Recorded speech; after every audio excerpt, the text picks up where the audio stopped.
Hello everyone, welcome to ACPPSC। मेरा नाम वंदना सिंह है। तो हम जो है PCS 2023 के लिए जो है क्विज स्टार्ट कर रहे हैं। ये सेट नंबर 1 है। तो ये आपका जितना भी UPPS 2023 RO के एग्जाम होगा, BPSC का एग्जाम होगा, जितने भी स्टेट PCS के एग्जाम हुए तो सबके लिए ये ज़्यादा यूजफुल होगा। और जितने भी जैसे CAPF का हो गया, CDS का हो गया, ये सारे एग्जाम के लिए भी ये जो क्विज है वो यूजफुल होगा। बाकी ये ACPPSC का integrated prelim cum mains course है एंड ये प्रीलिम्स कोर्स है। तो इस नंबर पे आप व्हाट्सएप करके इसको ज्वाइन कर सकते हैं। और ये सिर्फ जो है मेंस आंसर राइटिंग है। तो ये मेंस आंसर राइटिंग है। ये 3 कोर्सेज एक्टिव हैं। आप इसको इस नंबर पे व्हाट्सएप करके इसको ज्वाइन कर सकते हैं। इंग्लिश मीडियम में है। बाकी जो है प्रीलिम्स 2022 कोर्स है, डायरेक्ट 93 क्वेश्चन प्रिडिक्ट हुए थे। नीचे PDF होगी, वहां से वेरीफाई कर सकते हैं। और ये मेंस का प्रिडिक्शन है, तो आप ये देख सकते हैं। तो नीचे PDF होगी, वहां से आप इन दोनों चीज़ों को आप वेरीफाई कर सकते हैं। चलिए हम अपना क्विज स्टार्ट करते हैं। क्वेश्चन नंबर 1 है, choose the correct regarding Vande Bharat 2.0। तो वंदे भारत 2.0 से रिलेटेड 2 स्टेटमेंट है। पहला, this train reaches a top speed of 160 kilometre per hour in 129 second. Second, it is around 16 second faster than its preceder. तो 16 second faster. तो इसका answer क्या होगा? तो इसका आंसर जो है वो दोनों जो है स्टेटमेंट सही है। सी है इसका आंसर। 160 किलोमीटर इसकी टॉप स्पीड है, 129 सेकेंड में कवर कर लेती है। और ये 16 सेकेंड फास्टर है अपनी जो है पुरानी जो ट्रेन थी उसके कंपैरिजन में। तो प्राइम मिनिस्टर ने उन्होंने फ्लैग्ड ऑफ किया था जो आपकी वंदे भारत ट्रेन है वो गांधी 2.0 गांधीनगर से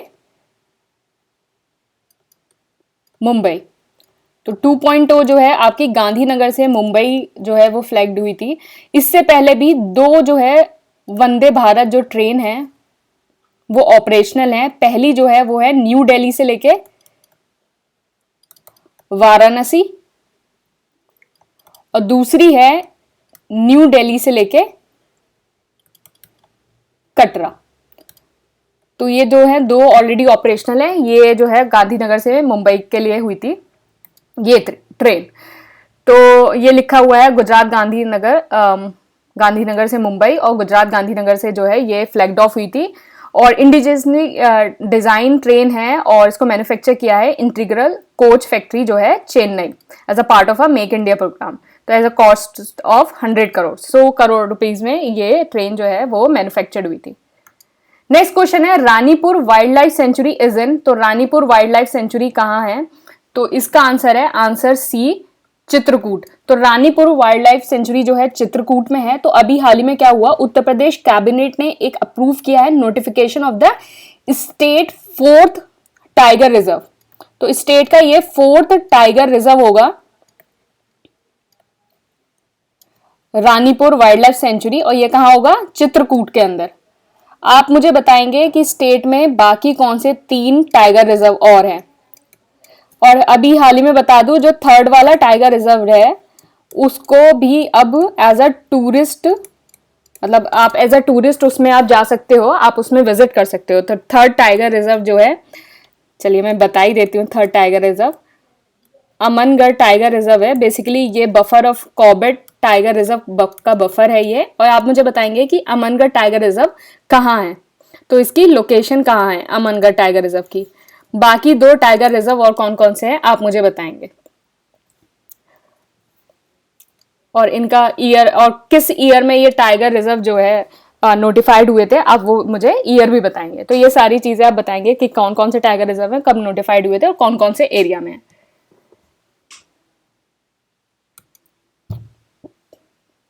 नेक्स्ट क्वेश्चन है, तो इसका आंसर था चित्रकूट ऊपर वाले का। नेक्स्ट क्वेश्चन है, चूज द करेक्ट। पहला, the national tiger conservation authority is a statutory body. दूसरा क्वेश्चन है, it is chaired by prime minister. तो इसका आंसर है आंसर ए, 1 ओनली। पहला स्टेटमेंट सही है, स्टैट्यूटरी बॉडी है। तो कोई भी स्टैट्यूटरी बॉडी का मतलब पता है क्या होता है कि कोई भी जो बॉडी है वो किसी एक्ट से बनी हो, किसी लॉ से बनी हो, वो सारी बॉडी जो है आपकी स्टैट्यूटरी बॉडी होती है। जैसे आपकी स्टैट्यूटरी बॉडी हो गया, आपकी कॉन्स्टिट्यूशनल बॉडी हो गई। कॉन्स्टिट्यूशनल बॉडी वो होती हैं जिनका कॉन्स्टिट्यूशन में जिनका आर्टिकल मेंशन होता है। वो होती हैं, और स्टैट्यूटरी बॉडी वो हैं जो लॉ या फिर कोई एक्ट से बनी होती हैं उसके अंदर, तो वो स्टैट्यूटरी बॉडी होती है। तो एनटीसीए जो है स्टैट्यूटरी बॉडी है under ministry of environment, forest and climate change, और ये आपका जो है 2005 में फॉर्म्ड हुआ था on the recommendation of the tiger task force. तो टाइगर टास्क फोर्स की रिकमेंडेशन में हुआ था ये बॉडी।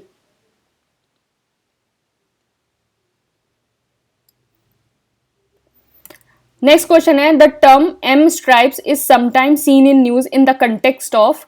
तो M stripe sometimes seen in news in the context of, इसका आंसर है answer B, maintenance of the tiger reserve.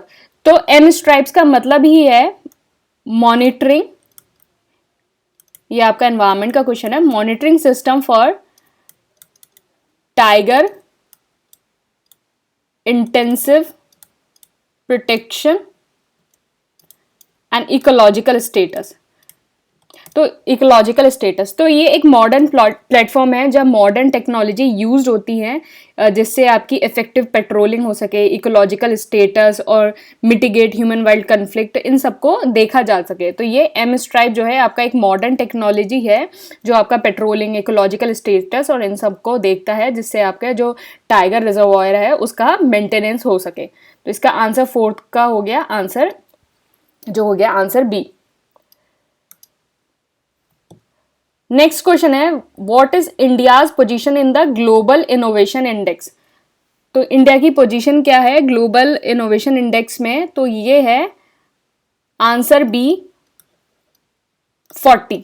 तो इंडिया जो है 40 रैंक आई है out of 132 country in the global innovation index 2022, और ये इसको रिलीज कौन करता है, WPIO। तो WPIO इसको रिलीज करता है 2021 में जो है इंडिया की रैंक 46 थी, और 2015 में जो है इंडिया की रैंक 81 थी। तो 81 से 46, 46 से 40, तो इतना जो है इंडिया ने जो है जंप किया है। जो मोस्ट इनोवेटिव जो कंट्री है, मोस्ट इनोवेटिव, वो आपकी स्विट्जरलैंड है, और 2022 की थीम जो थी वो थी what is the future of innovation driven growth. तो what is the future of the innovation driven growth. तो इंडिया जो है फर्स्ट टाइम जो है टॉप 40 में आया है। तो मतलब जनरली ये देखा जाता है कि टॉप 50 में कौन है, टॉप 10 में कौन है, टॉप 30 में कौन है, तो लेकिन ये नया क्राइटेरिया है, तो इंडिया फर्स्ट टाइम जो है टॉप 40 में आया है। तो ये थीम है इसकी, what is the future of the innovation driven growth. तो देखिए ये जो थीम है वो हिंदी में भी लिखी हुई, इंग्लिश में भी लिखी हुई है, हिंदी में भी लिखी हुई है, लेकिन मेरा आपको एक सजेशन है जितनी भी थीम है उनको सबको इंग्लिश में ही याद कर रख लो, क्योंकि पता है कभी कभी क्या होता है, जैसे ये जो एक हिंदी ट्रांसलेशन है, अगर आप किसी मैगजीन से ट्रांसलेशन पढ़ते हो और जो आपके जो कमीशन जब आपका पेपर देता है तो उसका ट्रांसलेशन कभी कभी डिफरेंट हो जाता है, तो उसका ट्रांसलेशन कभी कभी डिफरेंट हो जाता है। तो उस डिलेमा से बचने के लिए या फिर गलत टिक कर जाओ, इससे अच्छा है जो जितनी भी थीम है उनको कोशिश करो उनको इंग्लिश में ही याद करो। नेक्स्ट क्वेश्चन है the multi phase exercise code named operation Garud has been launched for. तो ऑपरेशन गरुड़ किसके लिए लॉन्च हुआ है, आंसर सी, ड्रग स्मगलिंग। तो ऑपरेशन गरुड़ किसके लिए है, ड्रग स्मगलिंग के लिए। तो सीबीआई ने जो है ऑपरेशन गरुड़ जो है लॉन्च किया था, इसका काम है to disturb, degrade and dismantle the network with the international linkage. तो इंटरनेशनल लिंकेज जो है ड्रग स्मगलिंग से रिलेटेड उसको डिसमेंटल करना है। पंजाब, हिमाचल प्रदेश, गुजरात, महाराष्ट्र, तमिलनाडु, दिल्ली एंड मणिपुर, जो ये जितने ये स्टेट हैं जहां आपका जो ड्रग ट्रैफिकिंग है, वो ड्रग स्मगलिंग है, वो सबसे ज़्यादा होती है, तो उन सबको जो है वो सब इसमें पार्टिसिपेट कर रहे हैं। तो आप यहाँ देखिए पंजाब, हिमाचल, गुजरात, महाराष्ट्र, तमिलनाडु, और ये सब इसमें पार्टिसिपेट कर रहे हैं। नेक्स्ट क्वेश्चन है वर्ल्ड का फर्स्ट सीएनजी टर्मिनल कहाँ सिचुएटेड है। तो वर्ल्ड का जो है फर्स्ट सीएनजी टर्मिनल कहाँ सिचुएटेड है, तो इसका आंसर है आंसर सी, गुजरात।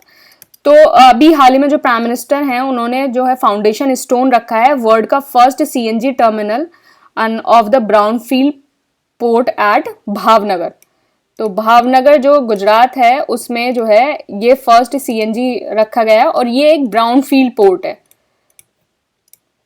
तो आपके दो तरह के पोर्ट होते हैं, एक तो होता है आपका ग्रीन फील्ड और एक होता है आपका ब्राउन फील्ड। तो भावनगर जो है वो आपका ब्राउन फील्ड पोर्ट है। तो ब्राउन फील्ड पोर्ट वो होता है कि जहां जो डेवलपमेंट वर्क अभी चल रहा है तो वो ऑलरेडी जो है वहां एक प्रायर वर्क जो है हो चुका है। तो इसका मतलब ये है कि कोई भी प्रोजेक्ट है जहां एग्जिस्टिंग वन प्रोजेक्ट जो है वो रीबिल्ड हो रहा है, मॉडिफाई हो रहा है या अपग्रेड हो रहा है, मतलब कोई भी प्रोजेक्ट हो रहा है वो रीबिल्ड, मॉडिफाई, अपग्रेड हो रहा है, तो वो आपका ब्राउन फील्ड प्रोजेक्ट होता है। तो ग्रीन फील्ड प्रोजेक्ट वो होता है जहां कुछ भी पहले से कोई काम नहीं किया गया है और सब कुछ जो है नया नया जो है सब बन रहा है, तो वो आपका ग्रीन फील्ड प्रोजेक्ट होता है। तो मुंबई बेस्ड ये पद्मनाभ मतलब ग्रुप है और वो जो है सीएनजी टर्मिनल कर रहे हैं। तो ये कहाँ हो रहा है? भावनगर गुजरात में, वर्ल्ड का first CNG terminal. Next question है, choose the correct. Ministry of home affair has extended the arm force special power act in parts of Arunachal and Nagaland for another 6 months। Second है, AFSPA already revoked from Tripura and Meghalaya. तो इसका answer है answer सी, both. तो दोनों statement सही है। तो हाल ही में अभी क्या हुआ है, अक्टूबर में जो मिनिस्ट्री ऑफ होम अफेयर है उसने जो अफसा जो है वो पार्ट ऑफ अरुणाचल प्रदेश और नागालैंड में अनदर 6 months के लिए एक्सटेंड कर दिया है और त्रिपुरा और मेघालय से जो है वो ऑलरेडी रिवोक्ड हो चुका है, तो वहां से हटाया जा चुका है। तो आपका जो है arm force special protection act जो है वो एग्जिस्टेंस में आया था in the form of the ordinance 1952 in the rule of the British, जिससे आपको जो है क्विट इंडिया मूवमेंट को सप्रेस कर सके। त्रिपुरा में जो ये एक्ट है वो रिवोक्ड हुआ है 2015 में और मेघालय में अंडर मेघालय जो है 27 साल तक जो है अफसा के अंदर था और 2018 में जो है यहाँ से भी रिवोक्ड हो चुका है। तो त्रिपुरा और मेघालय में यहाँ से रिवोक्ड हो चुका है। बाकी आप इस मैप में देख सकते हैं कहाँ कहाँ से कौन कौन सी कंट्री जो है कौन कौन से स्टेट जो है वो अफेक्टेड हैं और कौन कौन से नहीं हैं। तो त्रिपुरा और मेघालय में जो है वो नहीं है, रिवोक्ड हो चुका है। नेक्स्ट क्वेश्चन है, choose the correct। NDMA was formally constituted in 2006। The chairperson of NDMA is Prime Minister। तो NDMA इसका मतलब है नेशनल डिजास्टर मैनेजमेंट अथॉरिटी। तो डिजास्टर मैनेजमेंट अथॉरिटी जो है एनडीएमए जो वो 2006 में हुई थी और चेयरपर्सन जो है प्राइम मिनिस्टर है। तो इसका आंसर सी है, दोनों स्टेटमेंट बिल्कुल सही हैं। तो एनडीएमए जो है वो स्टैब्लिश हुआ है आपका डिजास्टर मैनेजमेंट एक्ट 2005 से। और ये डिजास्टर मैनेजमेंट एक्ट जैसे ही मैंने बताया था ना, कोई भी चीज एक्ट से या लॉ से स्टैब्लिश होती है तो वो स्टैट्यूटरी बॉडी बन जाती है। तो this is a statutory body for disaster management in the country. जो प्राइम मिनिस्टर हैं वो इसके एक्स ऑफिशियल चेयरमैन हैं। बाकी इसमें कैबिनेट मिनिस्टर जो हैं वो वाइस चेयरमैन होते हैं। NDMA secretariat headed by the secretary, जो रिस्पॉन्सिबल होते हैं जितना भी सेक्रेटरियल सपोर्ट चाहिए होता है। और एनडीएमए के अंदर जो है 8 मिनिस्टर ऑफ स्टेट होते हैं इसके मेंबर के। तो वाइस चेयरमैन कौन होते हैं इसके? Cabinet minister, chairman prime minister. तो इसका आंसर हो गया आंसर सी दोनों। नेक्स्ट चीज है, which one of the following observation is not true. देखो इस हिसाब से जो क्वेश्चन है तो यहाँ तो इस हिसाब से जितने भी क्वेश्चंस आते हैं तो उनको ध्यान रखिएगा एग्जाम में कि कहाँ नॉट ट्रू दे रखा है कहाँ फॉल्स दे रखा है। तो विच of the following observation is not true about the quit India movement of 1942। तो इसमें से कौन सा जो है नॉट सही नहीं है? तो यहां आपको दे रखे हैं पहला इट, तो इसका आंसर है आंसर डी। तो ये सही नहीं है। बाकी देख लेते हैं, it was a non violent movement, तो बिल्कुल सही है।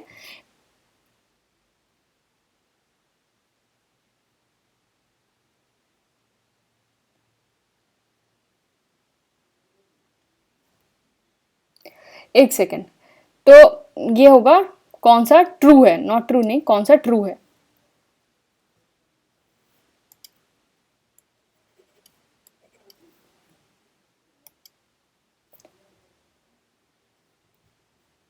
तो इसका आंसर होगा डी।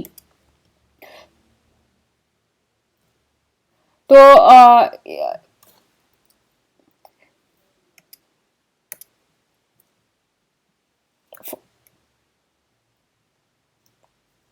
देखिए, सॉरी, एक सेकेंड,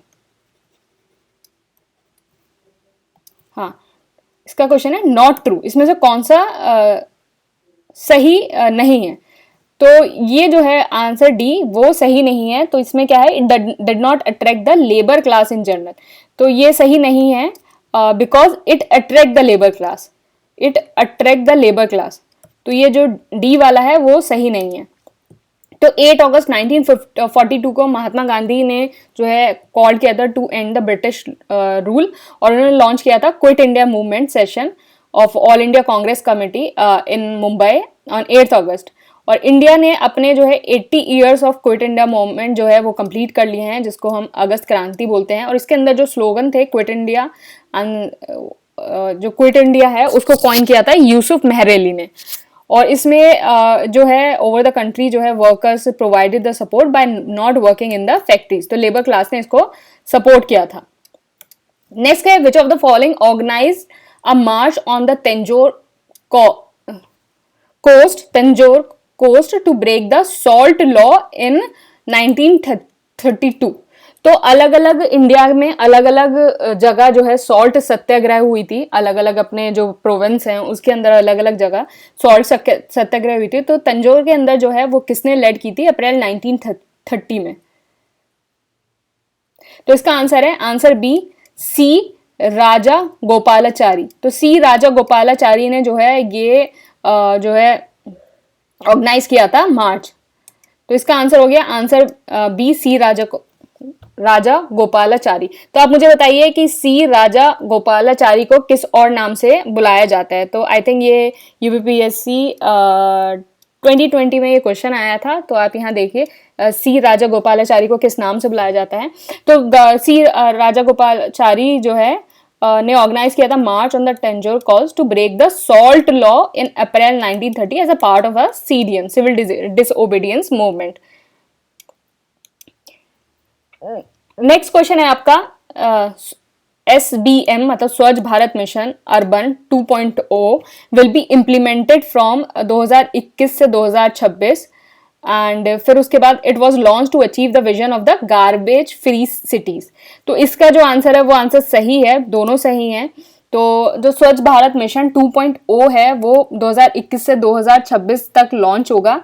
तो ये जो क्वेश्चन है वो आपका झारखंड PCS में आया था ये क्वेश्चन। तो SBM 2.0 जो इम्प्लीमेंट होगा 2021 से 2026 में, और इसका विजन क्या है, गार्बेज फ्री स्टेटस।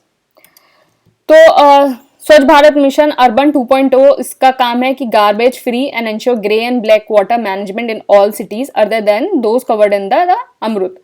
तो 2.0 क्या करेगा, जितने भी आपके अर्बन लोकल बॉडीज हैं उनको ODF, पहले देखिए स्वच्छ भारत मिशन में क्या था, ODF फ्री था। 2.0 में क्या होगा, ODF plus free and those population of less than 1 lakh as, जिनकी पॉपुलेशन लेस देन 1 लाख है उनको ODF plus plus, ODS plus plus free to achieve the vision of the safe sanitation. तो ये जो है इसका काम होगा। नेक्स्ट क्वेश्चन है according to Swachh Survekshan award 2022 which city has been adjudged as the cleanest city of India for the 6th year in a row। तो कौन सी सिटी है जो है वो क्लीनेस्ट सिटी है, 6th ईयर उसको मिल रहा है। तो इसका आंसर होगा आंसर सी, इंदौर। तो आंसर सी जो इंदौर है वो उसको बस 6th टाइम जो है क्लीनेस्ट सिटी का अवार्ड मिल रहा है। तो ये क्वेश्चन ऐसे भी आ सकता है कि इंदौर जो है क्लीनेस्ट सिटी है, इस ये कितनी मतलब कौन से टाइम जो है क्लीनेस्ट सिटी जो है डिक्लेयर हुई है। तो इसका आंसर ऐसे दे दिया जाएगा 4, 5, 6, 7, 8, 4, 5 ऐसे। तो इसका आंसर होगा 6th। तो छठे बार जो है ये हुई है। तो इसका आंसर हो गया इंदौर। तो स्वच्छ भारत मिशन 2.0 जो है बजट 2021 में अनाउंस्ड हुआ था as a continuation of the जो आपका फर्स्ट फेज था स्वच्छ भारत मिशन अर्बन।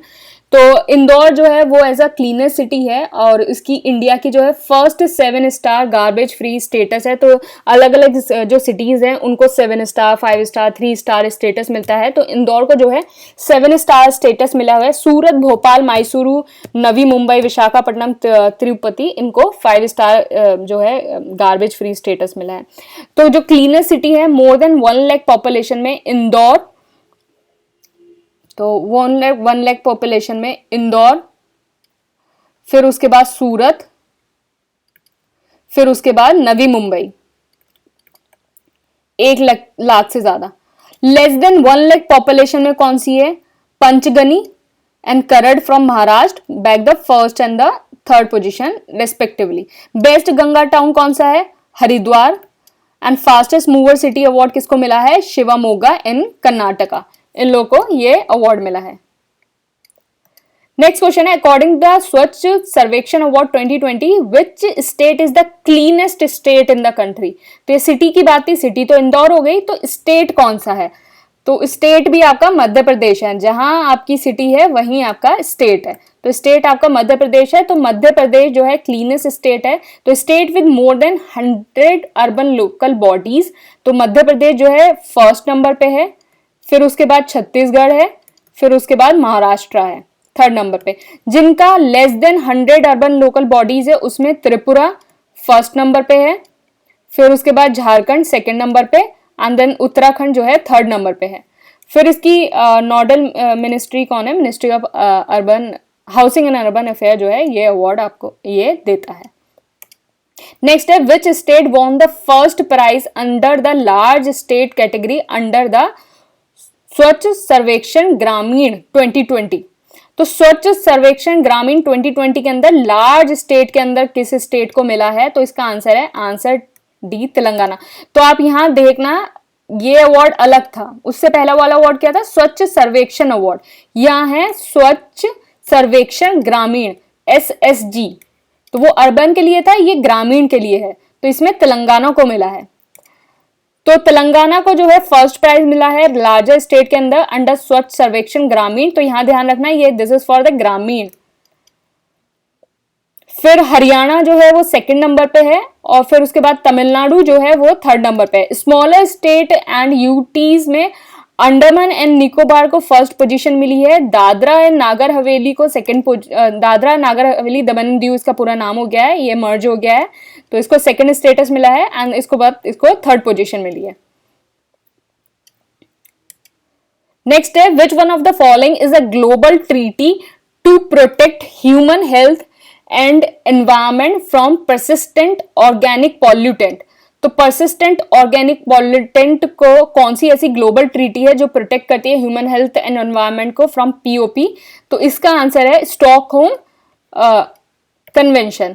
तो स्टॉकहोम कन्वेंशन जो है वो इसको करती है। तो एक मतलब इसका मतलब ऐसी आपको याद करना हो तो ऐसे याद कर लेना, SP city superintendent of police है ना, सबको SP डिप्टी SP SDM यही तो बनना है ना, तो SP से याद रखना है, SP से तो स्टॉकहोम है, और यहाँ POP है परसिस्टेंट ऑर्गेनिक पॉल्यूटेंट, तो SP से याद रख लेना तो हमेशा याद आएगा स्टॉकहोम। बाकी जैसे रोटरडम और इन सब से आप कंफ्यूज हो जाते हो ना, रोटरडम हो गया, बेजल हो गया, तो इन सब से तो याद रखना है कि स्टॉकहोम और POP, स्टॉकहोम है या परसिस्टेंट ऑर्गेनिक पॉल्यूटेंट है। तो स्टॉकहोम कन्वेंशन जो है aim to protect the human health and environment for the effect of the persistent organic pollutant, और कन्वेंशन जो फोर्स में आया था वो मई 17, 2004 में जो है फोर्स में आया था। नेक्स्ट है ये एंशियंट हिस्ट्री का क्वेश्चन है, Rakhigarhi execution project site is in? तो राखीगिरी कहाँ है? बेसिकली ये हड़प्पन लार्जेस्ट हड़प्पन साइट है इंडियन सब कॉन्टिनेंट में, तो इंडियन सब कॉन्टिनेंट में है, तो इसका आंसर है आंसर डी, हरियाणा। तो ये हरियाणा के अंदर है, तो ये लार्जेस्ट हड़प्पन साइट है इंडियन सब कॉन्टिनेंट में, और इसको किसने इसकी खुदाई करी थी? अमरेंद्र नाथ ने, तो अमरेंद्र नाथ ने करी थी। तो इसमें जो 2 फीमेल स्केलेटन है who were buried with a pottery और ज्वेलरी, तो वो अभी हाल ही में जो है इसका एग्जीक्यूट हुए हैं। नेक्स्ट क्वेश्चन है, the headquarter of the international atomic energy agency IAEA कहाँ सिचुएटेड है? तो ये जो सिचुएटेड है Vienna, answer B Vienna, Austria. तो वियना कहाँ है? आपका ऑस्ट्रिया के अंदर। तो वियना जो है वो सेटअप एज द वर्ल्ड का जो है atom for peace organisation 1957 within UN family, और ये इसका हेडक्वार्टर कहाँ है? वियना, ऑस्ट्रेलिया के अंदर। नेक्स्ट है, electronic national agriculture market ENAM is a pan India electronic trading portal for agri produce, कब लॉन्च हुआ था ये? तो ये जो है 2016 में लॉन्च हुआ था। तो ई-नैम जो है एक ऑनलाइन ट्रेडिंग प्लेटफॉर्म है एग्रीकल्चर के लिए, produce aiming to help farmer, trader and buyer with online trading and getting a better price by smooth marketing. तो ई-नैम एक पोर्टल है जिसमें आप ऑनलाइन ट्रेडिंग कर सकते हैं, जिसमें किसानों और जितने भी व्यापारी हैं, खरीदारी हैं, वो ऑनलाइन ट्रेडिंग कर ले सकते हैं और अपनी जो है जो अपने बेहतर मूल्य के लिए अपने जो सामान है उसकी मार्केटिंग कर सकते हैं, उसका विपणन कर सकते हैं। नेक्स्ट है व्हाट इज प्रचंड। तो प्रचंड क्या है? तो इसका आंसर है answer D, light combat helicopter. तो प्रचंड एक लाइट कॉम्बैक्ट हेलीकॉप्टर है। तो इसको स्वदेशी रूप से बनाया गया है, light combat helicopter Prachand, and formally inducted into Indian air force at the Jodhpur airbase, जिसकी maximum speed 288 kilometre per hour है। इसको जो है डेवलप किया है HAL ने।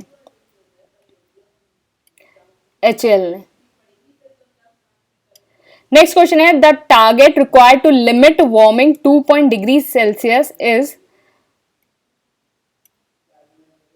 तो इसका आंसर है आंसर सी 30%।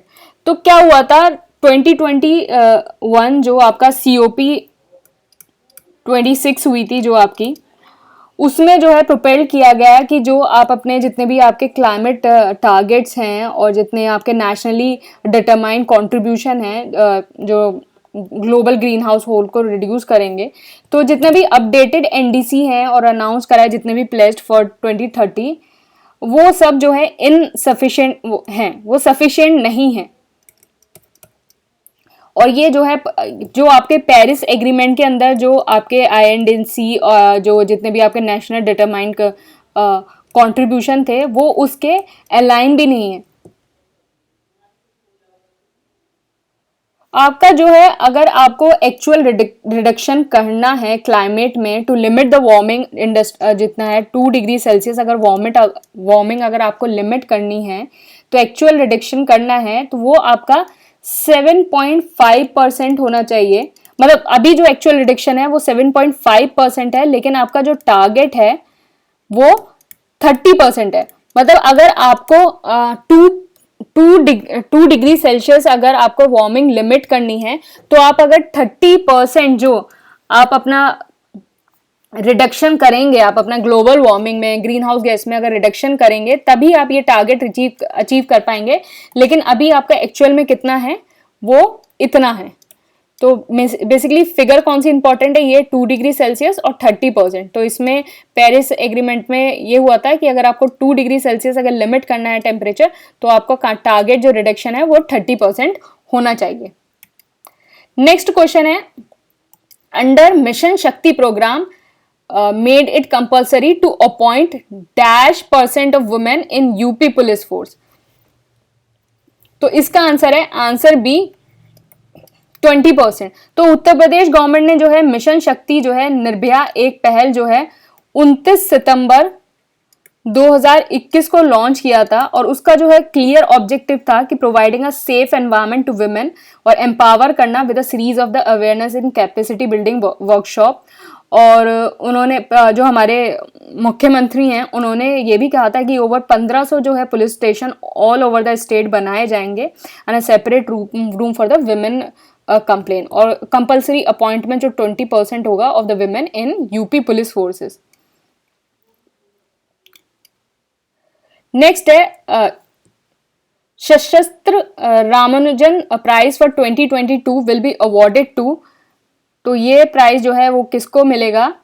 तो इसका आंसर है युन किंग टैंग। तो इसका आंसर है आंसर बी, युन किंग टैंग को जो मिला है। तो ये अवार्ड जो है इंस्टीट्यूट हुआ है बाय शान muga art science and technology research academy जो सशस्त्र है इन 2025, और जो 2022 का प्राइज है वो युन किंग टैंग को मिलेगा जो असिस्टेंट प्रोफेसर हैं यूनिवर्सिटी ऑफ कैलिफोर्निया जो है USA में।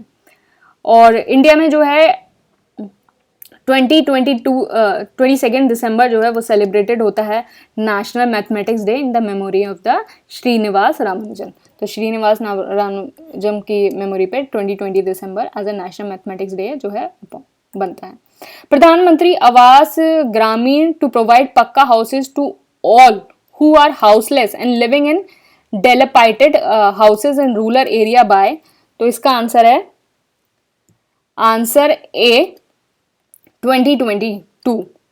तो प्रधानमंत्री आवास PMAYG प्रधानमंत्री आवास ग्रामीण योजना जो है हाउसिंग फॉर ऑल देगी सबको 2022 तक। तो ये बेसिकली जो है आपका मिनिस्ट्री ऑफ रूरल डेवलपमेंट के थ्रू हुआ था।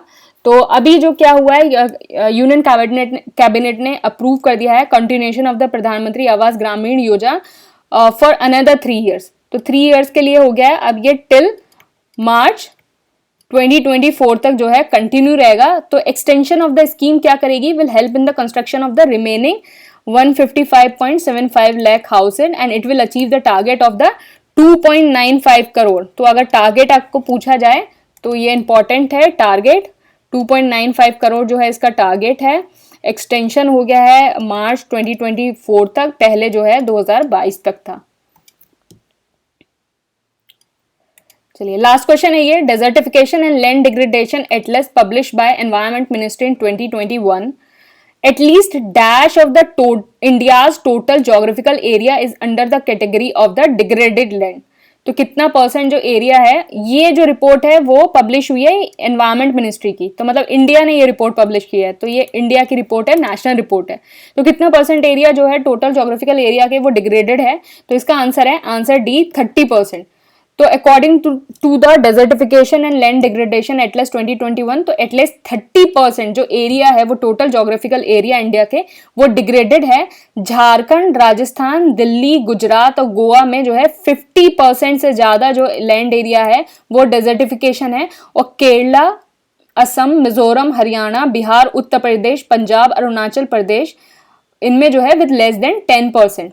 तो आपका यूपी और बिहार जो है लेस देन 10%। तो आपके जो है ये स्टेट जो है लेस देन 10% है। तो अगर आपको अगर कोई डाउट है या फिर कोई इससे रिलेटेड कोई क्वेरी है, आपको कोई सजेशन देना है, तो आप भरपूर कमेंट बॉक्स का यूज कर सकते हैं। और जितने क्वेश्चन आपसे पूछे गए हैं आप उनको भी रिप्लाई जो है कमेंट बॉक्स में कर सकते हैं। बाकी आप टेलीग्राम चैनल पे ये फ्री डेली क्विज होता है, इसमें ये क्विज फॉर्म में होता है, यहाँ पूरी हम एक्सप्लेनेशन हिंदी और इंग्लिश में पूरा कर रहे हैं। तो ये फ्री डेली क्विज होता है, आप उसको ज्वाइन कर सकते हैं, एडिटोरियल है। बाकी तो आप यूट्यूब चैनल पर इसको देख ही रहे हैं। तो अगर आपको कोई भी डाउट है, कोई क्वेरी है, तो प्लीज कमेंट बॉक्स का यूज करिए और आप अपने सारे डाउट जो हैं आप वहाँ शूट कर सकते हैं। Thank you and all the best.